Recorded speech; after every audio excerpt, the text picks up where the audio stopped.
Smokers have a terrible time nowadays.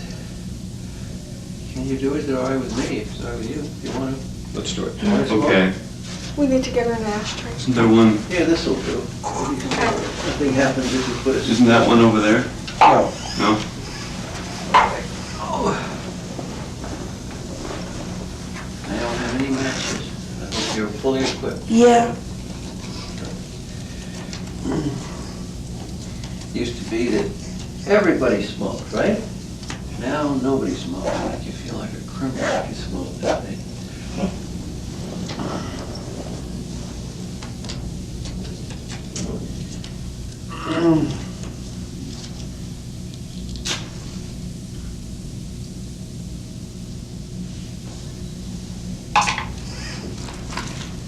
What should we talk about?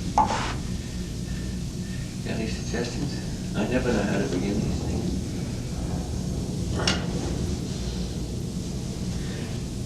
How are all these folks anyway? Are they reasonable?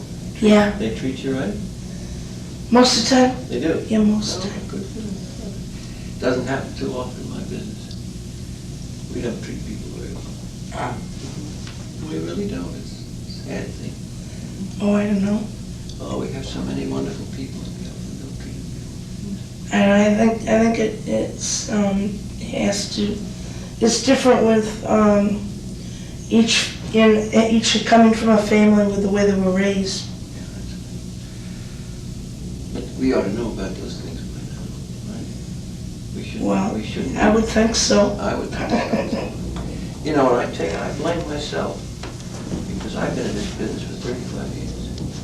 Mm-hmm. And I would have thought I could have persuaded people, or even learned myself how to do this work, right? Well, you seem pretty nice to me. But you don't know me very well. Uh-huh. It takes a long time to know somebody. I wish I was nice. I'd like to be nice. But I found out that when I'm nice, people take advantage of me. And so sometimes I have to act mean to keep them eating me alive. Maybe so. Everybody learns that lesson, right? Everybody to stay. At one time or another? The sooner the better. One of the most difficult things I've had to learn is that there are very few people that you can really trust. Very few people that one can really enjoy and get along with in a deep way, you know? Yeah. When I started out, I thought, Jesus, everybody's going to be all right. Everybody's going to be nice. They're going to love me, I'm going to love them, and it's going to be one big picnic, right? Yeah. And Jesus, it's not like that at all. I mean, at least it hasn't been that way for me. Well, maybe your luck has been better than mine. Maybe worse. I don't know. None of my business. So I learned that I had to look people over very carefully before I did much, Yeah. expected. Yeah. That means sometimes you have to live without very much love in your life. Right. That's the hard part. Right. You got a few figured out how to deal with that? You know what I mean? When it just seems like there's nobody on earth that gives a damn about you, right? I've had some periods like that.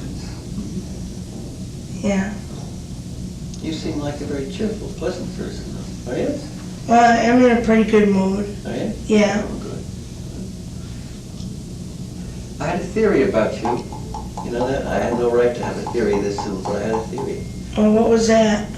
You were going to join us. Oh. You were going to become one of us. You know, one of the... Well, part of the staff? Shrink type, health type, Oh. mental health type, right? Were you thinking about that? I have before. I have recently too, yeah. Oh, good. Because we need help, right? Isn't as if we don't need help, boy. So my theory wasn't all together with. Yeah. Oh, that's great. Well, I hope you don't take as long to learn this business as I did. I'll probably take longer. Well, you're modest, you know? Is that right? Try to be. That's right. But you may have observed an awful lot about this work. Right? You may have No, I don't think so. No? No, I don't think so. You don't think of yourself as smart, do you?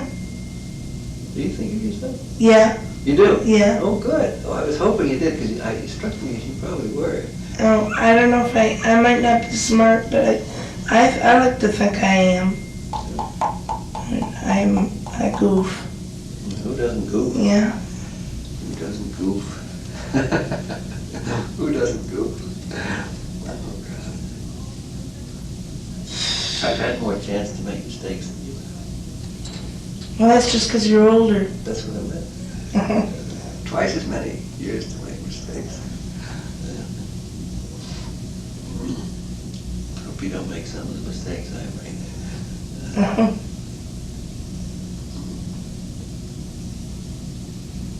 Yes, indeed. So you might get to be one of us. Well, I could use the money. That's right. It's not bad money, actually. Yeah. Considering that you also sometimes help people and hear interesting stories, right? Was that on? Huh? Is that on? Oh, probably. They're always watching us. Right? You can't be paranoid enough. That's one lesson I've learned. You cannot be paranoid enough.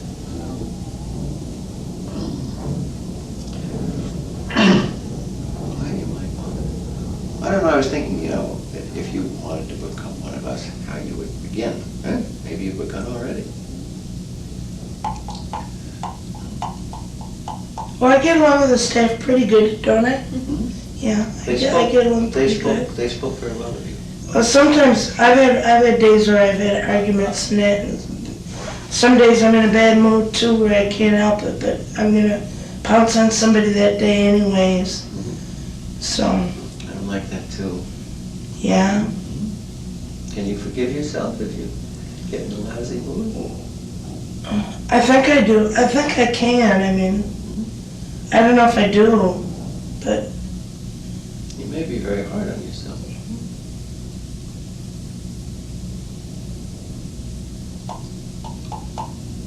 well, I'm really easy. In fact, I'm a little bit too quick about apologizing.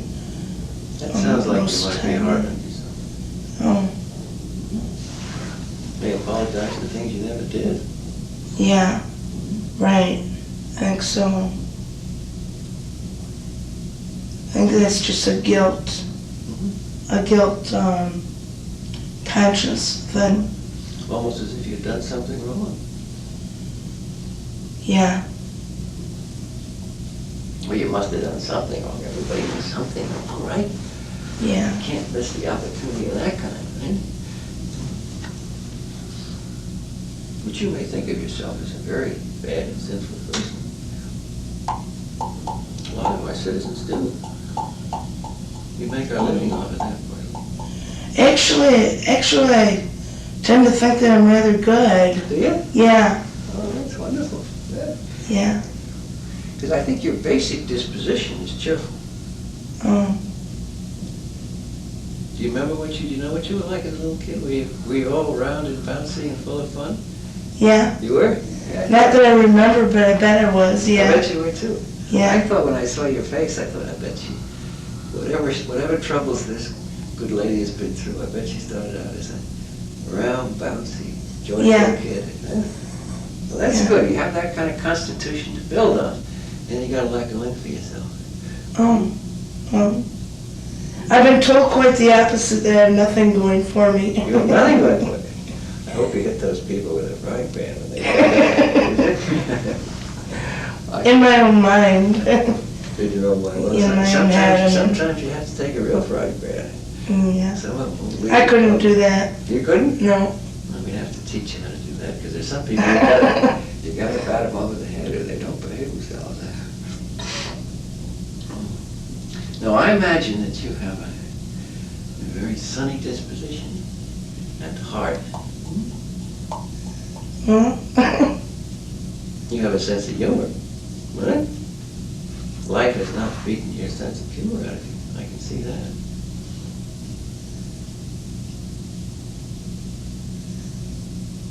You don't think of yourself as funny or humorous, though, do you? No. You don't. You think of yourself as a serious person?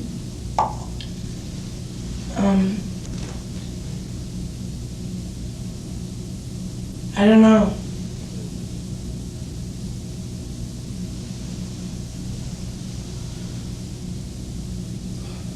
You may just think of yourself as a bad person, or a flawed person, Yeah, or a maybe sick so. person. You think of yourself as a crazy person. A lot of people do that. We do Oh. that. That's one of the worst things we shrinks do to people. Yeah, that's what happened was I got stuck in that position being labeled that crazy and That's bad. nutty and all That's that. bad, yeah. Well, Did you buy it? well, it makes me angry. Good makes tell you you, the oh, good truth. makes you angry. Yeah. That's a hard thing to wash out of your hair, too.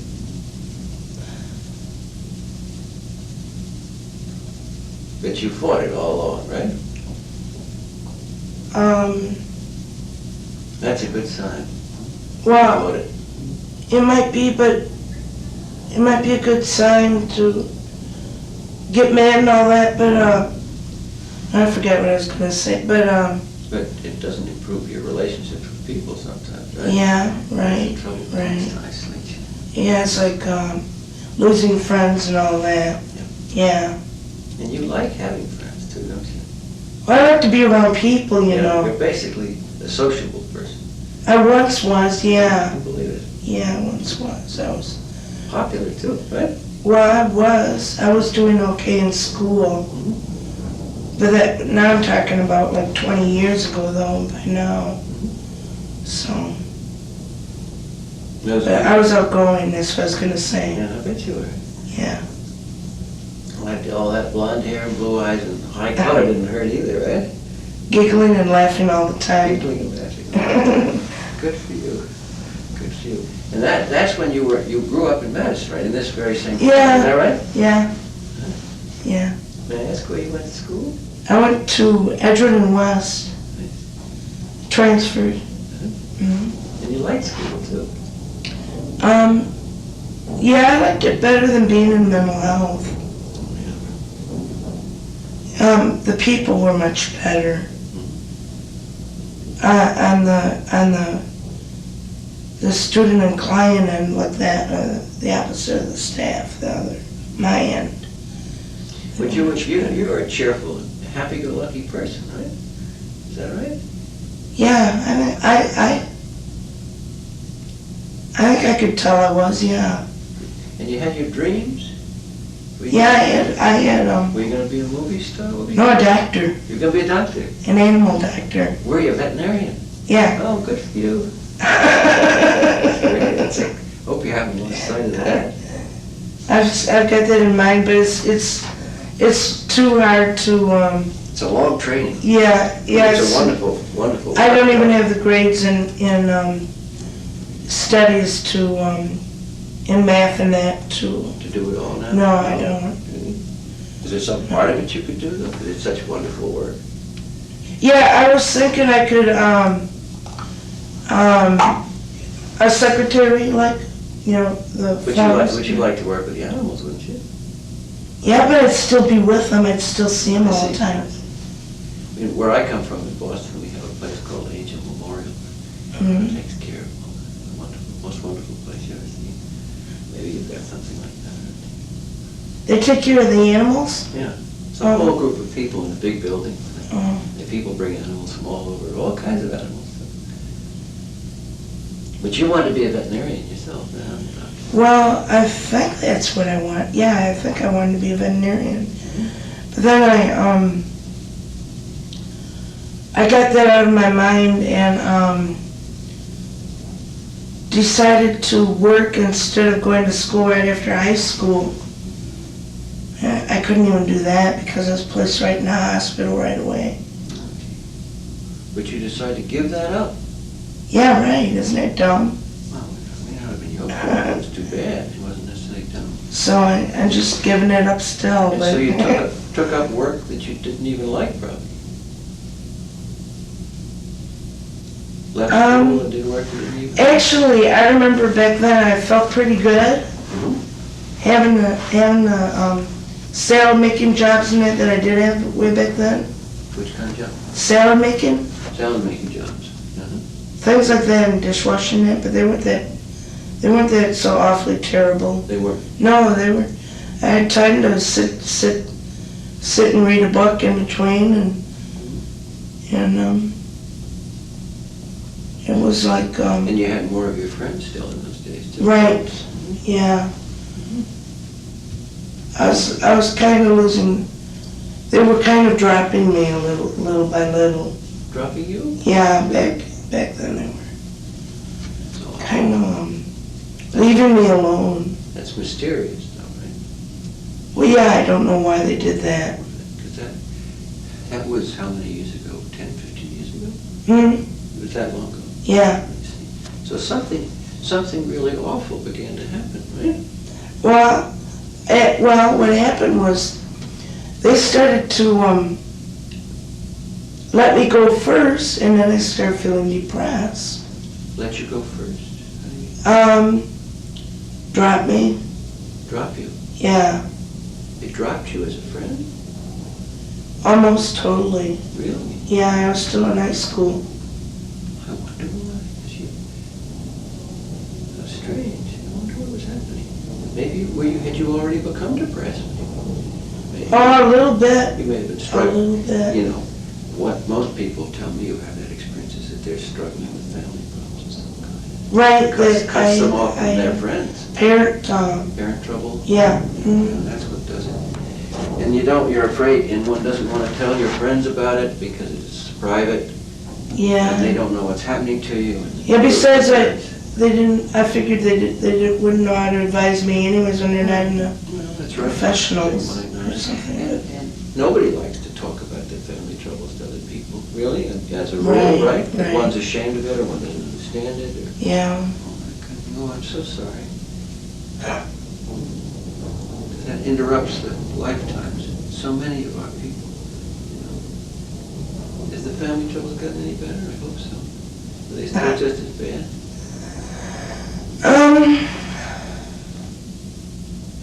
I guess they've gotten better.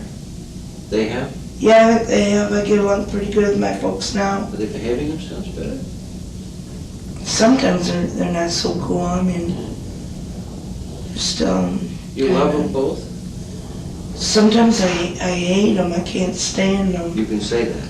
Yeah. Oh, that's a good sign. That's an awfully good sign. You know, it's an awfully good sign. The worst thing is when people who have bad family trouble can't even admit it to themselves. Can't admit how distressing and depressing and hateful it is. So when she can say like that, even with a light in her eye, she can say, I hate them sometimes. That's such a good sign. You made my day. Can you tell them to their face? That's the hardest thing. Well, I have before, but not in about 20 years. Nothing about family. Yeah. Oh, families. Families. What would we do without families? But God protect us from families, right? Well, sometimes I think that my parents kind of hate me, you know? Yeah. Some parents too. Yeah. Because they may love you too and hate you too. Now they've all moved to Texas, someone told me. Is that true? Mm-hmm. Yeah, just my parents. My brothers and sisters are all scattered around the country, most of them. You have any of them here? A sister You have a sister. and a brother. What are they like? Are they little? Yeah, they're pretty darn nice. Sometimes I don't get along with my sister. We're kind of close. Maybe we're a little too close. And she tells me who I am and that, you know, like, you blah blah blah blah blah blah, you know, like you this and you that, and So she can be quite critical. yeah, and a little bit hard on me. So Is that so? I've been hanging up the phone on her, but You've learned to hang up the phone. Good for you. You've come a long way, if I may say Oh. She doesn't like that. No, they don't, but that's what they Yeah. deserve. They deserve. So one of your goals, tell me if this is true, one of your goals is to sort of get that all straightened out, right? I guess so. Well, you gotta get that behind you so you can live your own life and find your own things, right? So you get those people cleared up in your life. Yeah, I want to move on. I want to eventually move out of the state of Wisconsin. The great state of Wisconsin? Yeah, I want to move out of Madison. And I'm not doing so well here in the way. Friends and things? Yeah, they're on my back a lot. They are. Well, I'm not getting along with them too well. Have you found an ally yet? What do you mean by that? Somebody. Someone who's really on your side and can plot with you how to handle all these people. I guess not, because I'm trying to be on my own side in a way. Well, that's good. But Yeah. if I may say so, it's a big help if you can get it's like hiring a lawyer or something. Get somebody that really is with you and making sure that these people don't take advantage and that you get your proper shakes and that you figure out how to, lead a happy life. Yeah? Mm-hmm. I haven't found that. Would you give me permission to suggest that be found for you, if you have, or at least some people be tried? Gotta be somebody you like, right? Yeah. Yeah, I hope I marry somebody someday. Sure. Be lucky to have you. Yeah.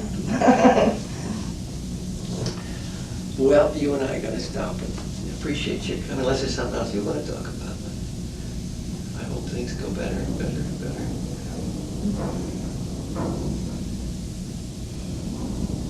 Thank you. You're welcome. Don't finish your cigarette, 'cause I interrupted one of your previous cigarettes when you and the other room, so you really at least have a chance to finish this one.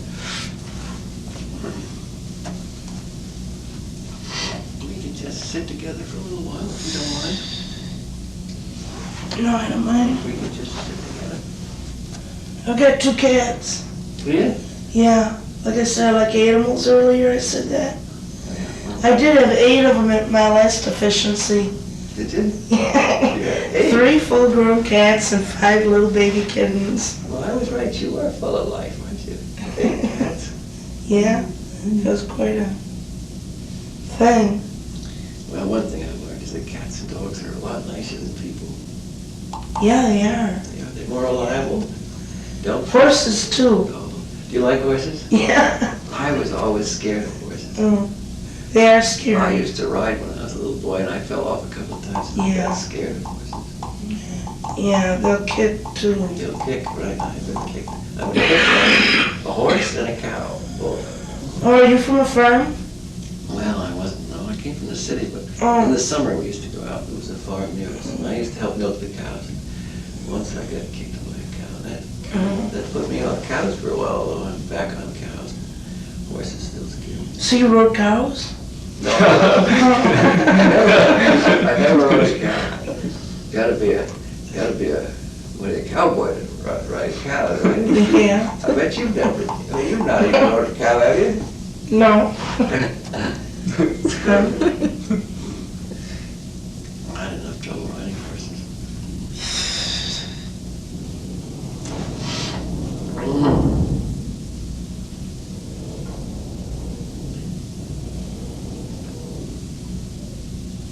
Why do you suppose it is people are so ornery? You figured that one out? I've been thinking about that for years.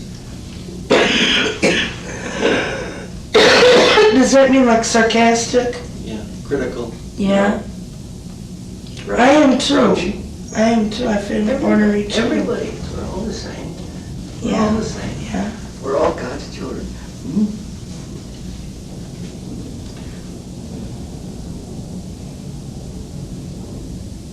I don't know, all I can come up with is that nobody's perfect. Nobody's perfect.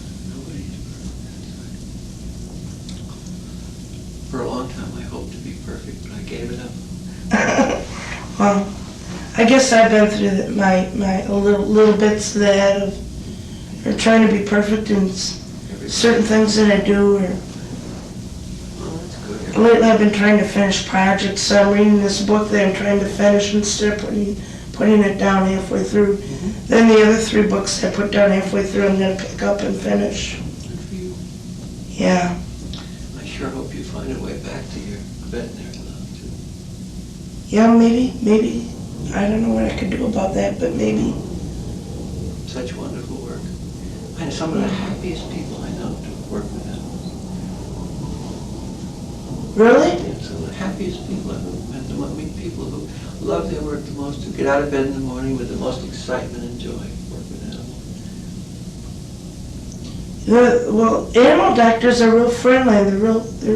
They're pretty smart too, and they're darn nice too. Have you read those books? What are they called? All Things Great and Small? No, but I think they had that on TV, didn't they? That show. I think they still do. I was watching some of those shows just partway through. I haven't read it. I read one of the books a little bit, and it was very good. I cried sometimes about what happened to somebody else. Yeah. Well, I'm going to throw you out of here. Okay. Throw you out of here. And, so nice to see you. Okay. God bless you. Well, you saw it. I don't know what you saw. I don't know how it works. Can you hear? Is it all marvelous electronic? Well, you knew the story. It's a woman of 30 who, maybe you didn't know the story. It's a woman of 30 who has been really part of the ironically called mental health system, right? Which is a mental illness chaos. But a mental health system for some 15, 18 years. And grew up here. At some point, not yet clear, probably in her teens, her family moved to and the kids have scattered. Two of them, brother and sister, are still here in Madison. And now she's come back. And for once, the mental health system operates as if it was interested in mental health, and she has done very well. They have not fussed her. Your colleagues have figured out that she does much better if you leave her alone and respect her boundaries. And they have given her leeway to join them in different trips around the city, talk to her in an easygoing way, and she has increasingly trusted them, made efforts to, improve her productivity and sociability, and lose some weight, so that the movement is plainly upward. And, there were two reasons why she was presented. First reason was given to me when I arrived. The second reason became evident just a minute ago. First reason was that there was some difficulty finding out about her.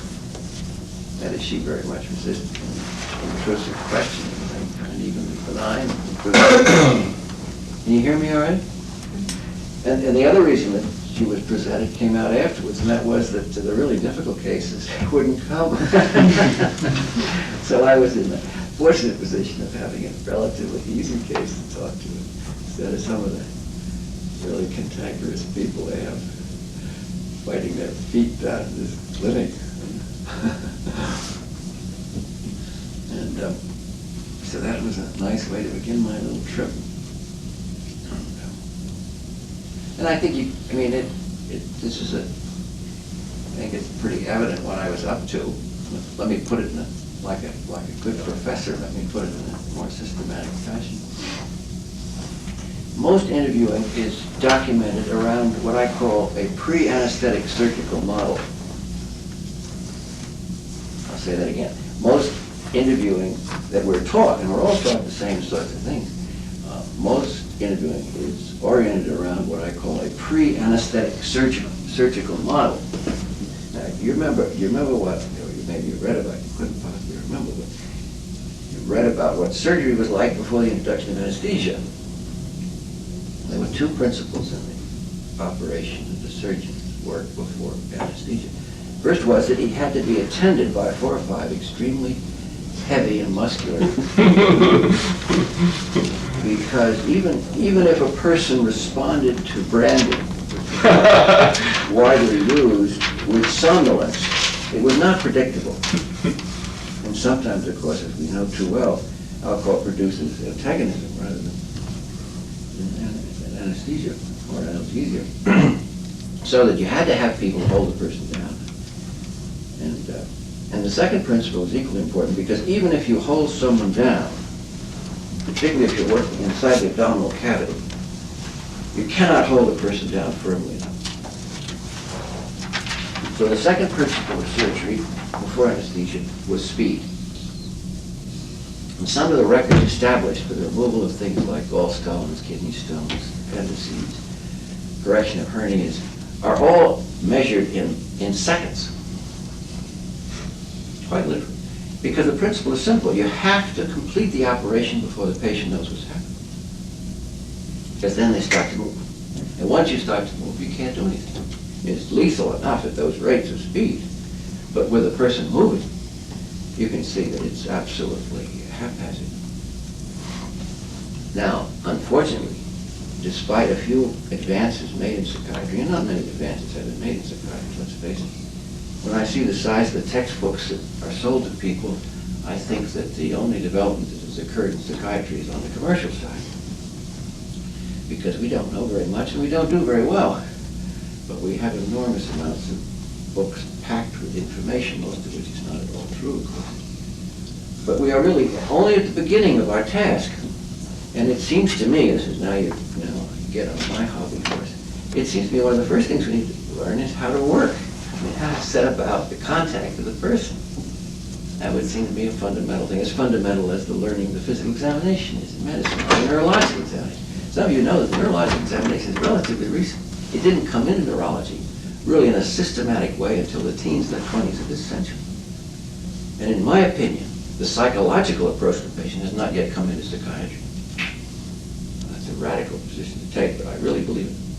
Just as the neurological examination, as you know it, as you learn it in medical school, in terms of a systematic development of reflex, pathology, whole procedures for the detection of sensory loss, that whole thing was not systematized really until about 1935. I'm not a scholar of that, but that's what the experts suggest to me is roughly true. And in different parts of the country, in different parts of the world. But we haven't begun that yet. So, now my point. My point is that we still operate as if we were in pre-anesthetic surgery. What we do is we leap on the patient, intrude in them, and then run away. Now, if you would think of us, and maybe the analogy is misleading, if you think of us as trying to move into a post-anesthetic surgical model, you would see that various things would happen that were completely different than the way we work. First of all, you would have a long period of preparation. Most time in surgery, even today with ambulatory surgery, is preoperative. Actually, a very tiny percentage of the whole surgical time when you put pre and post-operative is surgical. So if you think of a question or getting at the vitals or something of that kind as operation in psychiatry, if we were to follow the present day surgical model, we would have a long period of preparation and then a long period of sewing up and recovery after any such adventure, if we were going to preserve the patient and our relationship with the patient. This makes some kind of sense. Now, it's easy to illustrate with a person that will talk to nobody, right? Because there you see, you don't have any way of holding the patient down. They scoot away from you. Crazy people do that, they lose their minds. They scoot away. Most people are sufficiently sheep-like so that they hold themselves down while you do your disruptive surgery.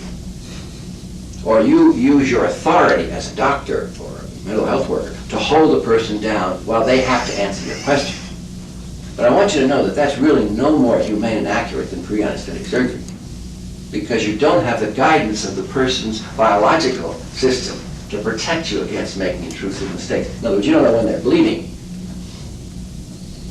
So that if we were really to do it in the way the surgeons have learned to do it, we obviously have to spend a lot of time just getting ready to make a move. Well, this little tete-a-tete you observed this morning was essentially an illustration of how one gets ready to make a move. And you saw that only toward the very end did I make a slight little move. Huh? And that to do with living in Madison, what happened to the family. And you notice that I just touched on it very, very gently. And then I closed it up slowly and I stopped it. So I was not trying to demonstrate to you that I'm a good pre-anesthetic surgeon who can rush at a person, find a lesion, grab it out, and then send the patient away bleeding. I was trying to do the opposite. I was actually doing more than I would have done if I was in my own place with my own time. The one prescription you gave was that having an ally is a bonus. But, I mean, that was going in and offering something. But what did you I was think? blackmailing the clinic.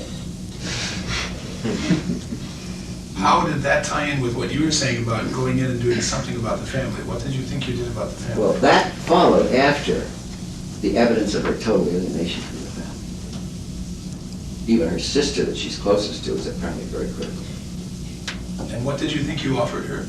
I said that I essentially, and she also said how she does it her by herself. And then I tried to put the bee in her bonnet, that maybe it would be helpful to have somebody, maybe, I was being immodest like myself, who would give her a good time and maybe be available to give some advice at certain critical times. I was also talking to our two colleagues from the clinic. Maybe I was doing more than I should have, is what you're, I think, could possibly imply. No, I'm not. Well, I wondered whether you might not be What? well advised to. I was curious to ask you what you were offering in terms of the family, because maybe I had missed that. But I do remember. I was offering that this conversation could go on, and the fact that I returned to Boston on Wednesday indicates that it won't, but there may be somebody else who's interested in carrying it on. And I was not out of school at saying that, because our good colleagues from the clinic had essentially implied that they would like to be able to do that, and they wanted some hints as to how I might think they would start it up. So I think I was in the tradition of what they want to do and what their obvious goodwill toward this person and their flexibility in dealing with them suggested they can very well do. Let me just say a few more things about what one does preoperatively. How do you get the person into the room and on your side? That's what you want. That's what anesthesia does for the surgeon. Anesthesia and analgesia say to the terrified patient, don't worry, it's not going to hurt. You won't even know it's happening. We'll take good care of you, and when it's over, we'll sew you up properly, and we'll give you a chance to rest, and then you'll be all right. And since we all have come to believe that, even though it's sometimes not true, even though we have all come to believe that, we now go into the operating room the way the most sheep-like sheep goes into the Chicago stockyards, you know? And that's what we would like for our customers too. Because if that was the case, we would, not only do better work, be happier in our work, would have much more satisfied customers the way the surgeons do, and in general hold up our head a lot higher in society than we do now. Because in society, as you know, people regard us the way they should regard us, in my opinion, as hopeless bunglers and intrusive and dangerous people. We say mental health is supposed to get a good reputation. Well, it won't get a good reputation until it does consistently good work. And, the public isn't crazy. The public isn't just scared of mental illness. I used to believe that stuff too. I watched myself work too long and my colleagues work too long, and I know why they're scared of us. Jesus, they ought to be. Because we don't know what most of the time what we're doing, and we operate, as I say, without regard for the preparation. So what's the first principle? The first principle is to make the person feel good. Relax them. That's what the surgeons all do. They come in their white coats, they look confident and brisk. They feel like they know what they're doing. They have a lot of diplomas on the wall, and the patients that went out before you are smiling. And the orthopods are just like a good Lord Jesus. They make the kids walk. It's everybody is delighted. And it is, it's great, it's magnificent. It gives you confidence. And so it's easy for them to make you feel good. We have a harder time. We don't know our subjects very well. As I say, we're jumping on people all the time. We're frightened ourselves. We're ignorant. It's not our fault. It's not because we're bad. We're no worse than the surgeons. We're just the same kind of creatures. So the idea is you make people feel good. And it's exactly like a surgical thing, because what you're demonstrating to the person is that if I put myself in this person's hands, I'll go on feeling good. That's what the doctor wants to convey to the patient. That if you trust me, you'll feel good. That's what patients want. The patients don't want to know about their Oedipus complex. They don't want to know about their grandmother. They want to feel good. And so they judge you by the extent to which you seem competent in making them feel good, especially if they feel terrible. As this woman, well, she feels terrible, she feels very good. She feels better than she did. But she's been handled very well. She feels much better than she did. So you want that to be demonstrated. How do you make people feel good? Oh, come on. There, I know, some of you could probably run in circles around me. I'm not any great social prize. But that's what you do. You try to make people feel comfortable. You want to make them feel understood. You want them to feel that you're not after humiliating them, but that you understand them and what their strengths are. You know, you saw that little thing which I thought might have been useful, where I told her what I thought she might have been like as a kid. Well, doesn't that stand out as a possibility? I don't say it's true, but doesn't that stand as a possibility? Don't forget, in medicine, all we're concerned about is hypotheses. This is an art, not a science. So we're concerned about guesses, possibilities, what's called differential diagnosis. And so it seemed to me, maybe as a young kid, that wonderful high coloring, that blonde hair, those blue eyes, that slightly cherubic, rotund quality, all came out with a cheerful, lively youngster who may have just dived into life, innocent and joyful, and bumped her head smack up against the rotten family, poor preparation and naivete. Well, you can say that. Maybe it's true, maybe it's not. It wouldn't be a bad way to start. And it certainly didn't offend her much. So she began to feel maybe she wasn't such a freak. Maybe she was somebody who started out with some wonderful qualities, got lost, and might get back to them again. That even took place on the professional level, didn't it, around the whole issue of being a veterinarian, kids, cats, and what it would be fun to do in life. So one carries that on, right, until the person is reasonably content. She didn't want to go. She didn't want to leave, and apparently it had been hard to have a long conversation with her previously. She didn't want to go. And that's your first principle. You want to conduct the interview in such a way that the person wants to have another one. Because for two very simple reasons. One is you can't find out much very easily, so you need more of them. And second of all, you want the person to come back so you can treat them. So that the focus of the interview should be this setting the stage, this preoperative, this analgesia, if you like, in which the pain is not of the wound or the inflammation, but of the aching soul. Anxiety, depression, sadness, yearning, blah, blah, blah. And then one, would like to get something done, so it doesn't seem just like sociability. And there I tried to move a little bit as a recommendation. The problem, she presented us with a crisis, didn't she? You see the little crisis that's reared up there? How I want to leave medicine in the state? Just after things have gotten going? Just after there's a little bit of structure? Crisis. And this young lady, if she had an offensive relationship with a member of the staff or somebody else, might pack up and be gone. And then all the work you've done might be wasted.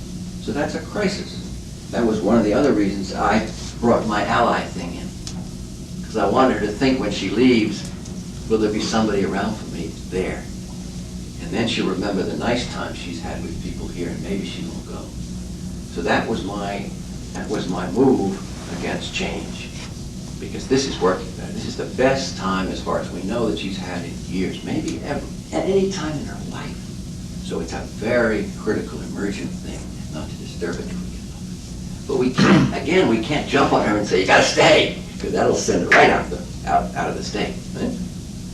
But we've got to do it gently enough so she feels not held, not forced, but tempted to stay with us. What do you say in these kinds of situations about conducting the interview so that people don't get carried away by their hopes? Yeah, right. Well, that's a wonderful, important question, and it's one that never fails to come up in particular with psychotic people, because there's a whole movement in the treatment of psychotic people to deprive psychotic people of hope. To say they should get used to the fact that from now on they'll be dishwashers or some such thing. Now, there's a point in this. You've got to separate expectations from hopes. Now, not only is that important for psychotic patients, may I say it's useful for all of us.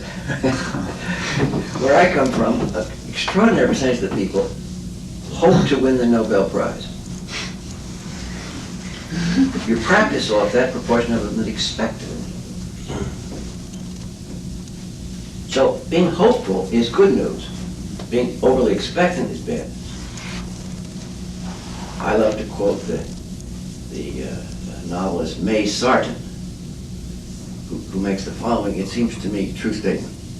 Who does the dishes without a wild vision of the future? And so when I hear one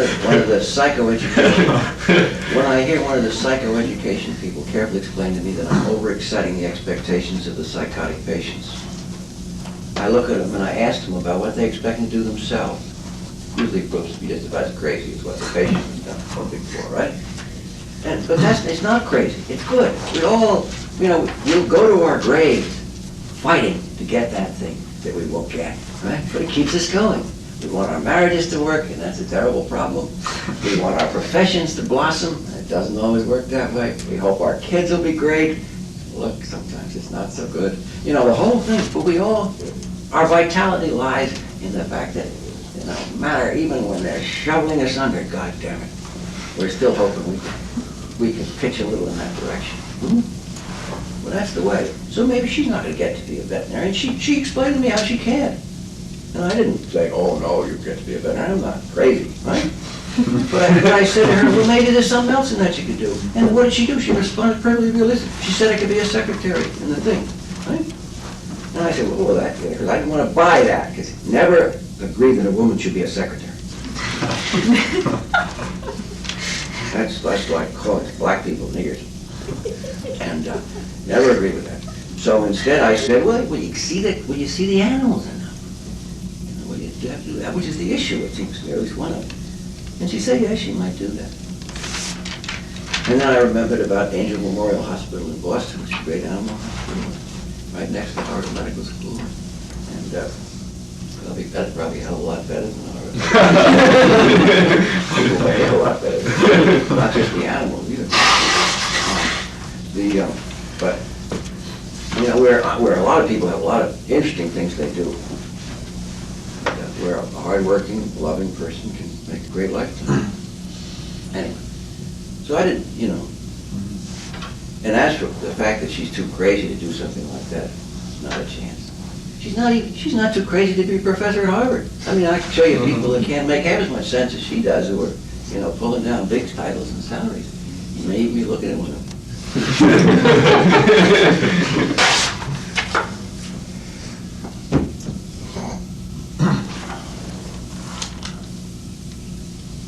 By the way, I would be, as an old psychopharmacologist, I started the psychopharmacology unit at the Massachusetts Mental Health Center.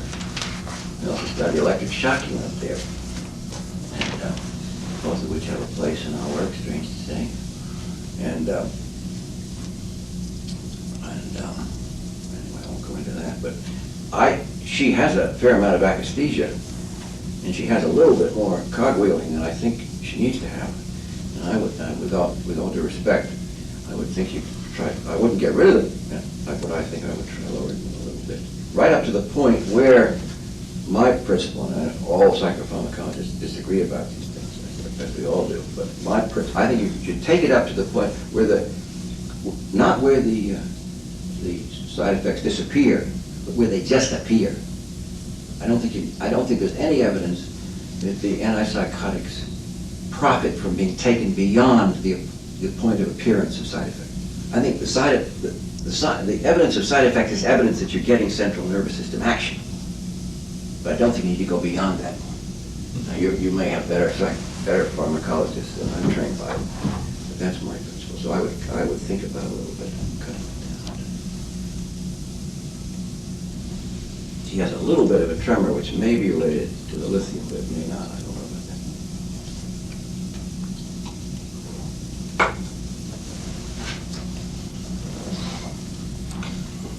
Let me ask about this interaction between medication and biology and psychology.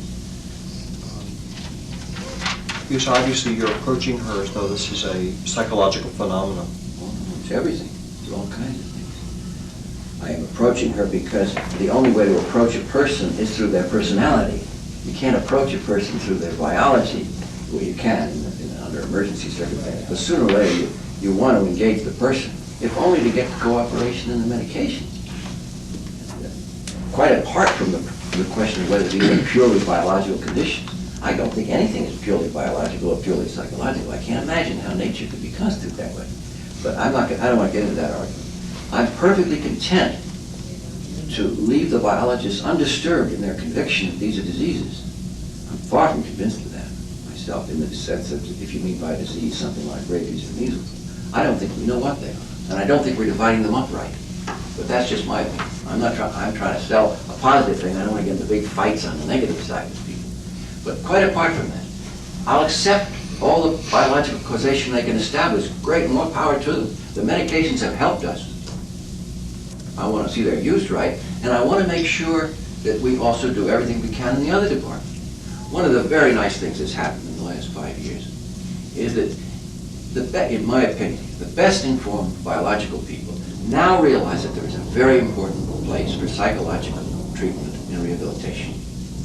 I refer you, for example, to Rolf Baldesarini's wonderful review of antipsychotic medication in the Psychiatric Times just a few weeks ago. It's a throwaway journal. He's a very scholarly man.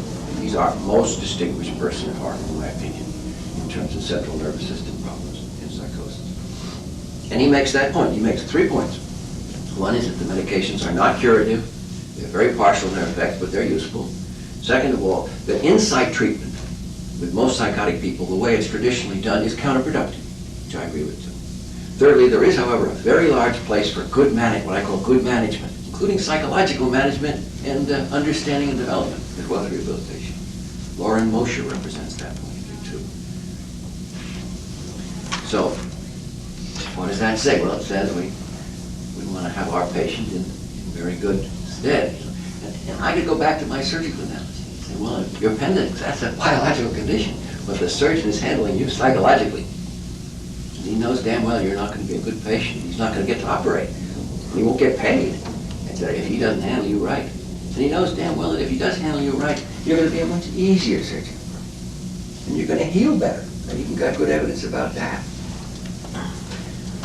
So there's no problem with the need for what we're doing. Whatever that turns out these things are. Can you say some more about, you gave a lot of messages to this person about, I'm not going to hurt you. Besides making them comfortable, you did that in a lot of ways. Can you say more about how you planned it out? I mean, besides just the positioning of the chairs, the not staring down the person and that kind of stuff. What kind of things? No questions. No questions. Mind your own business. You know, it's only, that's all, that's pre-anesthetic psychiatry when you ask questions. Because when you ask questions, it's like reaching into the nervous system and sort of saying, give me. To somebody who's had profoundly difficult relationships with people, doesn't trust anyone very well. And when they do trust them, as she said, they get in trouble. So I don't want to ask. Furthermore, they're burdened. I can't count on them to help me. I have to do it. It's asking questions of most of our patients, not just psychotic patients. It's like asking somebody with acute appendicitis to do deep knee bends. Man, why the hell are you doing that? You know, I mean, they can't even split their stomach. They don't have that intact ego which allows you to take a question, hear it, ask it of yourself, translate it in English, and hand it back. A big internuntial process. So what am I doing? I'll say a few things and see if I get a response. It's like a true and false question. It's easier than an essay question.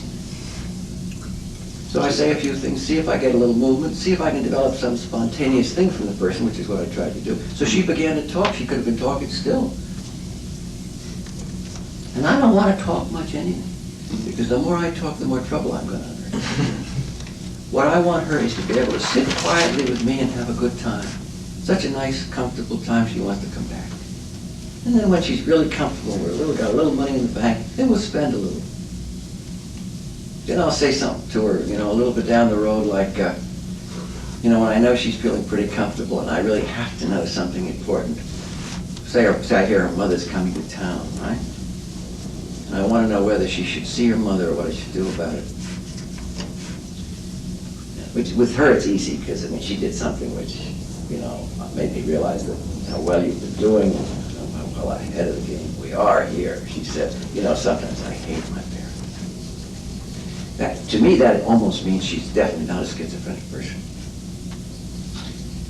One of the bits of lore, L-O-R-E, not L-A-W, L-O-R-E, that I've accumulated over the years, is that when someone can really say something nasty about their parent, they're usually not so internally frozen, as in schizophrenia, as that.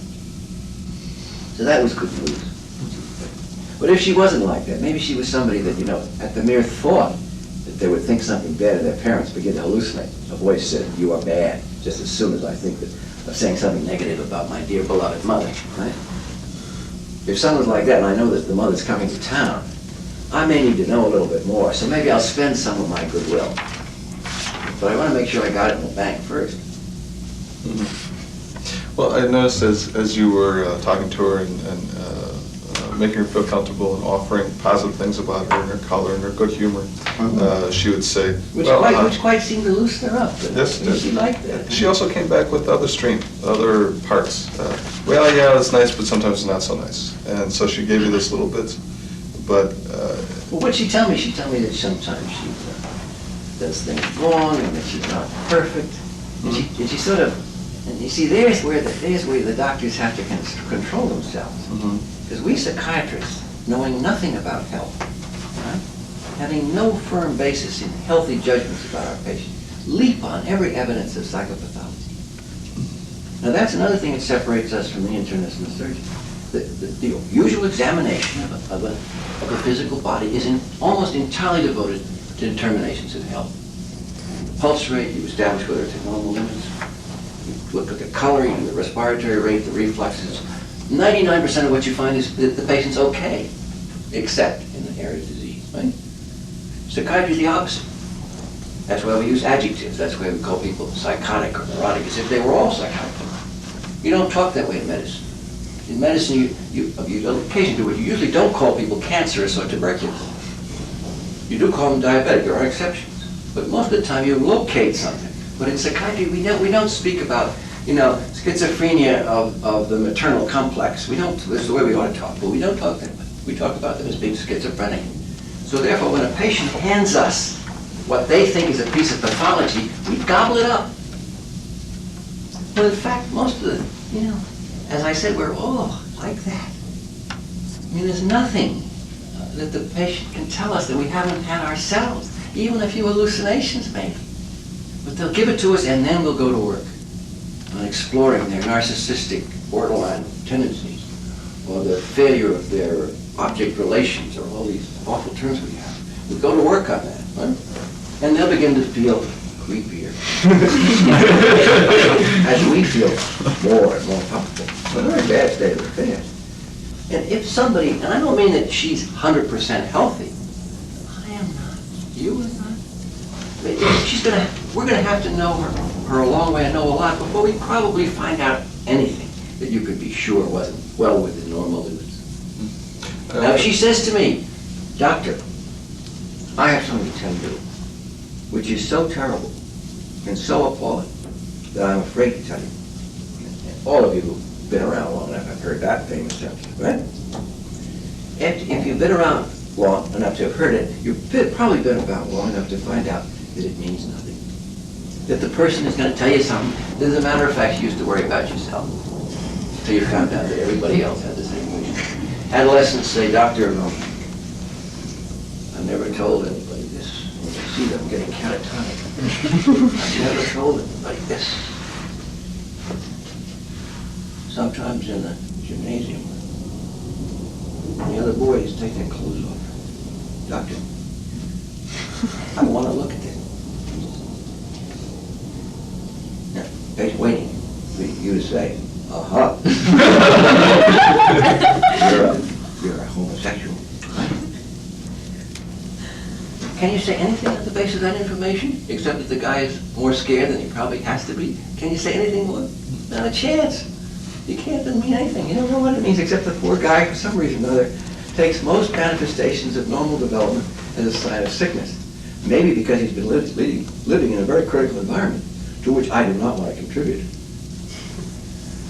In other words, what I'm saying is that rather than our being able to make pathological statements on the basis of the bits and pieces we pick up in the preliminary accounts of the patient, we can say nothing about them, except that it's too bad the person is worried. Now, I don't mean they're all right. I don't mean those problems are connected with their problems. But we can't say much for a long time. And so better that we say, better that we try to create an atmosphere of friendliness and investigation rather than of judgmental decision and sheer horror, which is what it's easy enough to do. But I know I'm King Canute in this one, I'm pushing back the ocean. But the average, don't forget, we have here a commercial problem. And when you're faced by a commercial problem, most of the time, you might as well throw down your arms and run. Because in everyday practice, every profession has to find something. I don't know whether you're old and unfortunate enough to own a home yet. But when you own a home, you'll find this principle written in gold across the stars, and I mean gold. First day you own the house, you go down the cellar. You sign the papers, you thought you finally got a place, you didn't have to pay rent, right? Go down the cellar, and you look around. You were afraid to look around before you bought the place. And you look around, and you see the pipes. Now you forget it's summer, and in the summer all the pipes drip, right? They perspire, right? When you go down, you see the dripping. Oh, shit. Goddamn pipes are gonna all burst. And I'm already paying twice my annual income and monthly installments. And the pipes are about to burst. And so you're right, you come up and your wife says, what's the matter? Is there a ghost down there? There's a ghost, I can handle the pipe. So you call up the plumber. Now the plumber is like the psychiatrist, he's a professional, right? He's been around, even though you moved into town, he's been waiting for this call. I've dealt with a lot of these people. Right? 3 houses I bought, so I'm a pro. And the guy comes around, he's a nice guy, he feels sorry for you. He's just such, fleecing you is like picking up money off the street. Now he says, let me go down and look it over, probably all right. For a minute you feel bad when you realize, he's just luring into his cabin. And you go down again, and he looks around. And for the most part, there's probably nothing wrong. But he says to you, well, it's an old system. It's an old system, that's why it's good, it works. It's an old system, they don't use that stuff anymore. They don't use lead and that stuff, They use copper. Why do they use it? It's 4 times expensive. That's what he said. He says, we can put in copper. Wouldn't have any problem for a long time then. And then he tells you the price. Now, you see the story. It's his job to find something wrong because that's how he pays his mortgage. And if you had a plumber and he says, oh, you're all right, come back and see me when you got a leak, right? You'd love the guy, and he's probably the guy you ought to find quick, right? But you're not likely to find him. When I had the first house I owned one day, I went out on the porch. I should never go out on that porch. And all around the base of the pillars were these little piles of sawdust piled up like some little, genie had been there. And I heard about termites.